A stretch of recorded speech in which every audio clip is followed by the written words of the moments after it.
Good evening प्यारे बच्चों। आज हम क्लास 10th में चैप्टर नंबर 3 और उसकी एक्सरसाइज नंबर 3.1 उसका प्रश्न संख्या 6 देखेंगे। कुछ इस प्रकार है। एक रैखिक समीकरण 2x plus 3y minus 8 is equal to 0 दी गई है। दो चरों में एक ऐसी और रैखिक समीकरण लिखिए ताकि प्राप्त युग्म का ज्यामिति निरूपण। पहला पॉइंट है प्रच्छेद करती रेखाएं हो, दूसरा पॉइंट है समांतर रेखाएं हो, तीसरा पॉइंट है संपाती रेखाएं हो। तो हम जानते हैं कि रैखिक समीकरण का जो चैप्टर है हमारा, चैप्टर नंबर 3 रैखिक समीकरण का युग्म। तो इसमें युग्म में दो समीकरण होते हैं जिसमें से एक समीकरण दे रखा है, दूसरा समीकरण हमें निम्न कंडीशन यानी निम्न स्थितियों में दिखाना है। पहला दिखाना है प्रच्छेद करती हुई रेखाओं पर, दूसरा दिखाना है समांतर रेखाओं के लिए, और तीसरा दिखाना है संपाती रेखाओं के लिए। इन तीनों कंडीशंस के लिए, इन तीनों प्रकृति के लिए हमको इसका दूसरा वाला समीकरण लिखना है। तो उसके लिए हम क्या करेंगे, सबसे पहले इस जो समीकरण हमें दे रखा है, इस समीकरण की इसके ही मानक समीकरण से तुलना करेंगे और इसके A1 और B1 और C1 के मान निकाल लेंगे। तो हम यहाँ लिखेंगे हल में कि हल दी गई समीकरण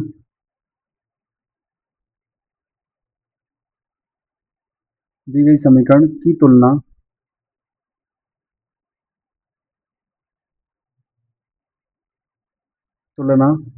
A1x प्लस में B1y प्लस में C1 बराबर 0 से करने पर, तो जब हम A1x plus B1y plus C1 से इस समीकरण की तुलना करेंगे तो हमारे पास A1 बराबर B1 बराबर और C1 बराबर इनके मान आ जाएंगे। A1 B1 और C1 के हमारे पास मान आ जाएंगे, जो कुछ इस प्रकार हैं कि A1 का मान जो हमारे पास आएगा वो आएगा हमारे पास, देख लेते हैं समीकरण में A1 का मान क्या है। तो जो x का गुणांक होता है वो A1 का मान होता है। यहाँ पे एक x का जो मान A1 का जो मान है वो 2 है, B1 का मान है वो 3 है, और C1 का मान जो है वो 8 है, और वो भी 8 माइनस का 8 है। यहाँ पर हम लिखेंगे माइनस का 8। इस तरह से हमने A1 B1 और C1 के मान लिख लिए। इसके बाद हमको क्या करना होगा कि पहला किस प्रकृति के लिए हमें ये दूसरा समीकरण निकालना है। पहला पॉइंट है प्रच्छेद करती रेखाओं के लिए। तो लिखेंगे यहाँ पर पहला पॉइंट, और उसमें लिखेंगे हम कि जब प्रच्छेद करती रेखाएं हो तब।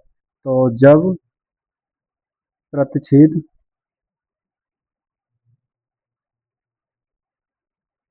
करती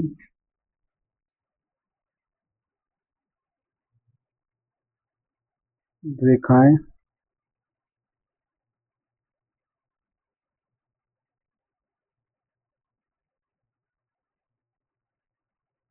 हो, तो जब प्रच्छेद करती रेखाएं हो तब हमको पता है कि जो A1 अपॉन में A2 और B1 अपॉन में B2, इनका जो ग्राफी निरूपण का जो अनुपात होता है वो बराबर नहीं होता है। तो A1 अपॉन में A2 बराबर नहीं होगा B1 अपॉन में B2, हमको पता है।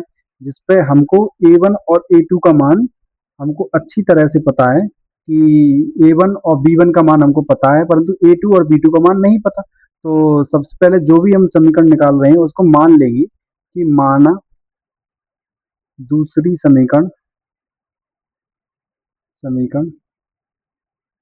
समीकरण A2x प्लस में B2y प्लस में C2 बराबर 0 है, जहां जहां A2 बराबर B2 बराबर C2 बराबर, इनकी वैल्यूज हम निकालेंगे। तो सबसे पहले हम क्या करेंगे, थोड़ा सा रफ कार्य कर लेते हैं, और जिससे हमारे पास रफ कार्य करने से हमें यहाँ पर A2 और B2 और C2 के जो मान लेने, वैल्यूज जो लेनी है, उनका थोड़ा हमें ओवरव्यू मिल जाएगा। तो सबसे पहले हम लिखेंगे रफ कार्य। इसमें रफ कार्य में क्या करेंगे हम कि यही लिखेंगे A1 अपॉन में A2 और बराबर नहीं है B1 अपॉन में B2। तो यदि मैं A1 का मान मुझे पता कितना है, A1 का मान जो है वो ऊपर हमने देखा था, A1 का मान जो है वो है 2। तो ऊपर हम लिख देंगे 2 और ए टू का मान अपनी तरफ से कुछ भी ऐसा मान रख लो जो कि जीरो ना हो। पहली बात तो जीरो ना हो और जो ऊपर संख्या लिखी है वही संख्या ना हो, मतलब ऊपर 2 लिखा हुआ है तो 2 नहीं होना चाहिए और जीरो नहीं होना चाहिए, ये दोनों चीजें नहीं होना चाहिए। और ए टू बराबर बी टू नहीं होना चाहिए, मतलब जो ए टू लूंगा मैं वो बी टू के बराबर नहीं होना चाहिए। तो ए टू को मैं 5 मान लेता हूँ, इसी तरह से बराबर नहीं होगा। बी टू का जो मान था, बी वन का मान जो है मेरे पास वो दे रखा है। बी वन का मान जो है वो है 3 और बी टू का मान ऐसा मान रखूंगा जो कि ना तो 5 के बराबर हो और ना जीरो के और ना स्वयं के, तो इसको मैं 4 रख लेता हूँ। तो ये अगर देखा जाए तो ये आपस में बराबर नहीं है।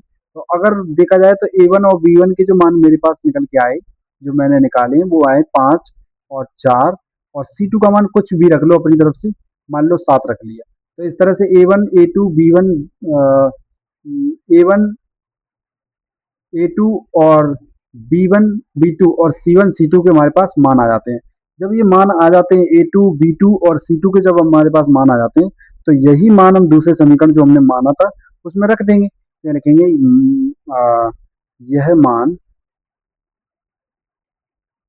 समीकरण समीकरण 2 में रखने पर,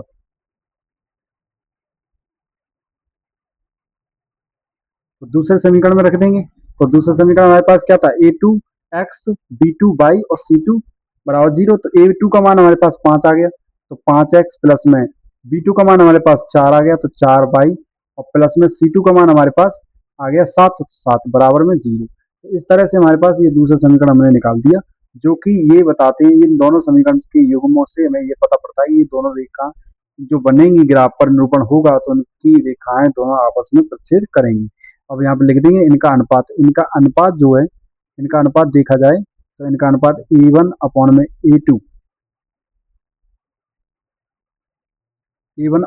टू निकाला जाए तो ए वन का मान था हमारे पास, ए वन का मान जो था वो था हमारे पास 2 और ए टू का जो मान है हमारे पास 5 आया, तो 2/5। इसी तरह से सच दैट सेमीकोलन और बी वन और बी टू, इन दोनों के मान देखा जाए तो इसका मान था हमारे पास बी वन का मान था 3 और बी टू का मान था वो 4। तो इस तरह से हमने इनके अनुपात लिख लिए। अगर इनके अनुपात अगर आपस में देखें तो ये आपस में बराबर है ही नहीं, तो 2/5 नॉट इजकल टू है 3/4 के, 3/4 के। तो यदि ये दोनों बराबर नहीं है तो अतः इनका जो ज्यामितीय निरूपण होगा वो परिचित करती हुई रेखाएं होगा। इसी लाइन को हम यहाँ नीचे लिख देंगे, अतः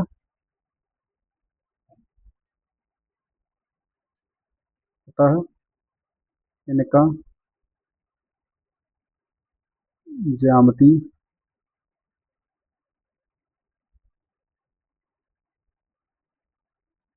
निरूपण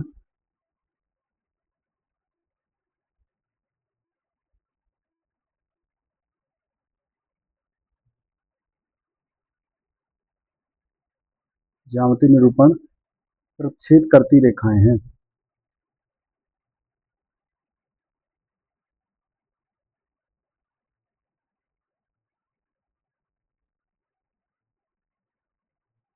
प्रतिच्छेद करती रेखाएं हैं। अब हमारे पास दूसरा सवाल था, इसी इसी में दूसरा सवाल था, दूसरा पार्ट है इसी सवाल का, कि अब रेखाएं जो हैं वो समांतर हों, तो जब रेखाएं, दूसरा सवाल है जब रेखाएं समांतर हों तब, तो जब रेखाएं समांतर हों तब तब हमें समीकरण निकालना है। तो अभी हम इस समीकरण को, दूसरे समीकरण को मान लेंगे।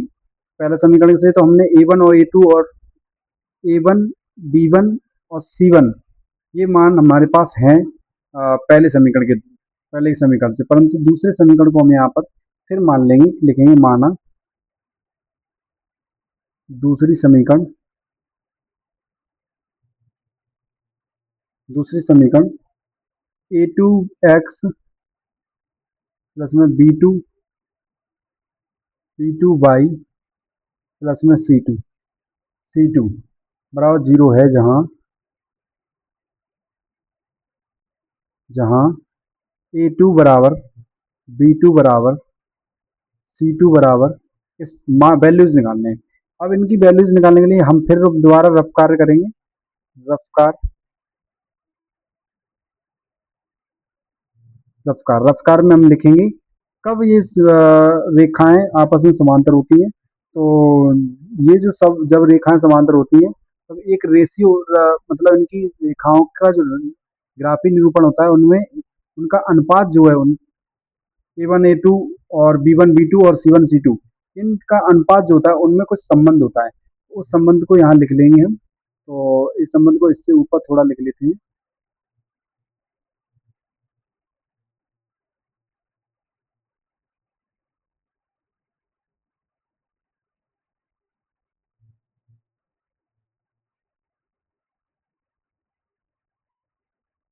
जो कुछ इस प्रकार होता है A1/में A2 बराबर होता है B1/में B2 के, परंतु बराबर नहीं होता C1/में C2 के। ये अगर कंडीशन होगी तीनों रेखाओं तीनों अनुपातों की ये कंडीशन होगी तो वो रेखाएं आपस में समांतर होती हैं। तो अब यहाँ पे देखेंगे रफ्तार में लिखेंगे ए वन का मान ऊपर वाले समीकरण से हम लिख लेंगे A1 A2 B2 sorry A1 का मान और B1 का मान और C1 का मान जो कि ऊपर वाले समीकरण से हम यहाँ लिख लेंगे। A1 का मान था 2 और B1 का मान था 3 और C1 का मान था हमारे पास -1। इस तरह से हमने मान लिख लिए। अब रफ्तार पे हम करके देखेंगे कि इनके अनुपात यदि मैं यहाँ पर 2 ले रहा हूँ तो नीचे अगर मैं 4 ले लेता हूँ इसका डबल।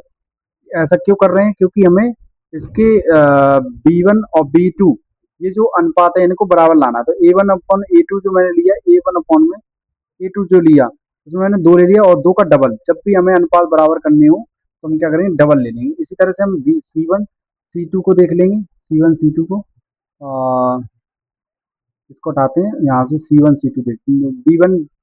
B1 B2 देखते हैं। B1 B2 में क्या करेंगे B1 में 3 है तो 3 का डबल 6 ले लेंगे। तो जब इनको काटा पीटी करेंगे जैसे 6 3 1 3 3 6 और 2 1 2 2 2 4 तो इस तरह से मेरे पास 1/2 आ जाएगा जो कि आपस में बराबर हो जाएंगे। जो कि मुझे यहाँ पर बना जो दिख रहा है ना अनुपात इन दोनों के अनुपातों को बराबर करना है। तो C1 और C2 बराबर नहीं होना चाहिए। तो इसको बराबर ना हो तो इसके लिए क्या करेंगे हम यहाँ पर सेमी कॉलन और C1 यहाँ पर नेक्स्ट तीसरा अनुपात जो लिखेंगे C1/C2 इसमें क्या करेंगे C1 का मान कितना है -8 है। तो C2 के मान की जगह हम 15 ले लेते कुछ भी ले लेते हैं डबल नहीं लेंगे यहाँ पर और जीरो नहीं लेंगे तो 15 ले लेते हैं। तो इस तरह से हमारे पास C1 C2 का भी अनुपात आ गया। अब इस रफ कार्य को हम कर देंगे इरेज और A1 A2 के जो मान आए हैं उनको हम लिख देंगे। तो A2 का मान जो आया वो आया मेरे पास जो एक्चुअल मान लिया होगा वो 4 लिया हमने। B2 का मान हमने लिया 6 और C2 का मान हमने लिए 15। इस तरह से हमने ए बी सी के मान निकाल लिए A2 B2 C2 के मान निकाल लिए हैं। और इसके बाद हम क्या करेंगे कि इन मानों को हम समीकरण नंबर 2 में रख देंगे। तो लिखेंगे यह मान समीकरण नंबर 2 में रखने पर तो समीकरण नंबर 2 जो होता है वो होता है A2x प्लस B2y प्लस में C2 बराबर 0। तो A2 का जो मान है वो A2 का मान हम निकाल चुके कितना है 4 है तो 4x हो जाएगा। B2 का मान हम निकाल चुके B2 का मान कितना 6 है तो 6y हो जाएगा और C2 का मान हम निकाल चुके कितना 15 और बराबर में हो जाएगा ये 0। इस तरह से हमने दूसरा समीकरण निकाल लिया। और दूसरा समीकरण जब हमने निकाला तो इनका अनुपात देखेंगे। तो इनका अनुपात देखते हैं जिससे ये पता पड़ेगा कि इनका अनुपात यदि वैसा ही आ रहा है जैसा हमारा ऊपर होना चाहिए तो ये दोनों रेखाएं जो हैं आपस में समांतर होंगी। इनका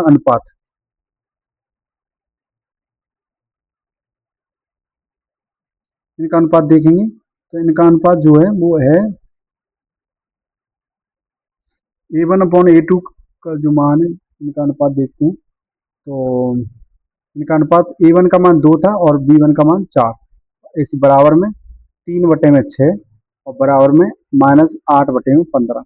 और देखें तो 3 × 3 = 3 × 2 = 6 3 × 2 = 2 2 = 4 यहाँ पर बराबर नहीं हो रहा है ये क्योंकि कि ये नहीं कट रहे हैं। तो इस तरह से हमारे पास अनुपात देखा गया तो जो कि अनुपात अ, वैसे ही बन रहे हैं जैसे जैसे हमारे पास इनका रैखिक निरूपण होना चाहिए ग्राफीय निरूपण होना चाहिए वैसे ही हमारे पास यहाँ पर बन रहे हैं। तो यहाँ लिखेंगे हम यहाँ पर अतः दोनों समीकरण की रेखाएं जो है वो समांतर हैं। अतः दोनों समीकरण की रेखाएं समांतर है। इसी के साथ हमारा दूसरा पार्ट हो जाता है कंप्लीट। अब हम देखेंगे तीसरा पार्ट। तीसरे पार्ट में, इसी प्रश्न के तीसरे पार्ट में कहा गया है कि रेखाएं समपाती हों। तो जब रेखाएं समपाती हों, तो अगला हमें पार्ट देखना है जब रेखाएं, थर्ड पार्ट है जब रेखाएं समपाती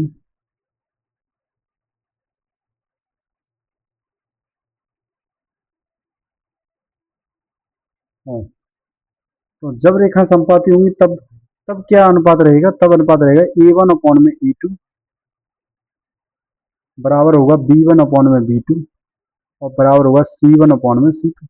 ये रिलेशन होना चाहिए तीनों ही रेखाओं के गुणांकों के अनुपातों का, ये रिलेशन होना चाहिए। अगर ये रिलेशन अगर हम दिखा देते हैं तो इससे ये सिद्ध हो जाएगा कि अ, ये रेखाएं जो हैं समपाती हैं। तो इसी रेखा का समीकरण हमें निकालना है। तो इसके लिए हम क्या करेंगे कि दिया है जो कि हमने पहला जो समीकरण दे रखा था उससे हमने A1 A2 के जो मान ले रखे थे दिया है, उसी से हम यहाँ पर A1/A2 के मान लिख लेंगे। A1 A2 और C1, सॉरी A1 B2 और C1 B1 C1। मान इनके जो दे रखे हैं वो है हमारे पास A1 का मान 2, इसका 3 और इसका इसका -8। इस तरह से हमने ये मान लिख लिए। अब इन मानों के बाद अब हम क्या करेंगे, वो दूसरा समीकरण जैसे हमने पिछले समीकरण निकाले वैसे ही इस यहाँ पर भी मान लेंगे, दिया तो है नहीं। तो माना दूसरा समीकरण,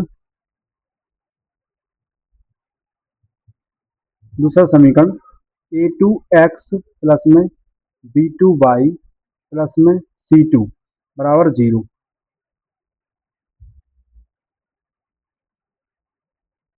प्लस C2 बराबर 0। इस तरह से हमारे पास दूसरा समीकरण है। तब तब A2 का मान बराबर B2 का मान बराबर C2 का मान बराबर।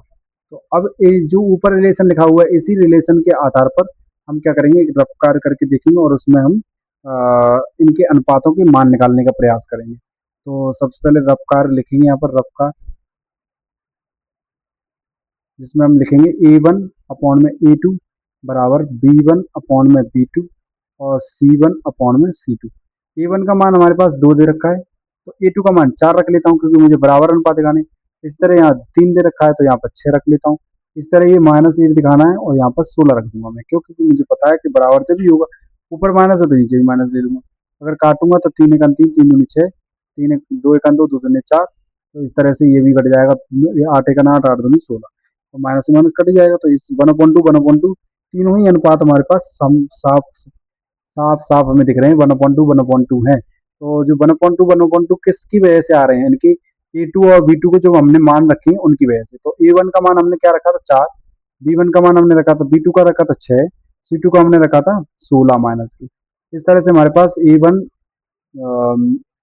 हमारे पास A2 B2 और C2 के मान आ जाते हैं। रफ्तार हटा देते हैं, यही मान हम क्या करेंगे समीकरण 2 में रख देंगे। तो लिखेंगे यही मान, यह मान समीकरण 2 में रखने पर, जो कि हमने माना था, तो A2 का मान 4 और x प्लस B2 का मान 6 और y प्लस C2 का मान -16। तो माइनस प्लस माइनस हो जाता है, इसलिए हम क्या करेंगे यहाँ पे -16 लिख देंगे बराबर 0। इस तरह से हमने ये दूसरा समीकरण निकाल लिया, जिस जो ये समीकरण और वो समीकरण जो हमें दे रखा है, यदि ये दोनों समीकरण देखे जाए तो इन दोनों समीकरण की रेखाएं जो हैं वो आपस में समपाती होंगी। अगर इनका अनुपात भी देख लेते हैं, लिखेंगे इनका अनुपात,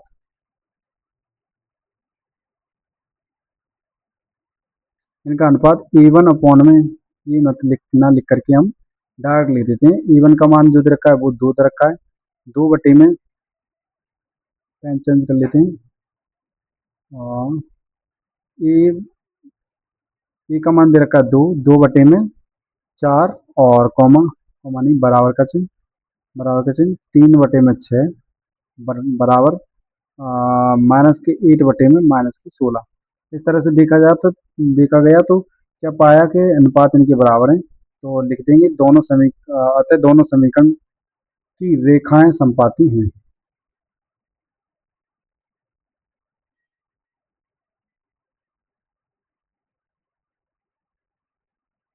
अतः दोनों समीकरण की रेखाएं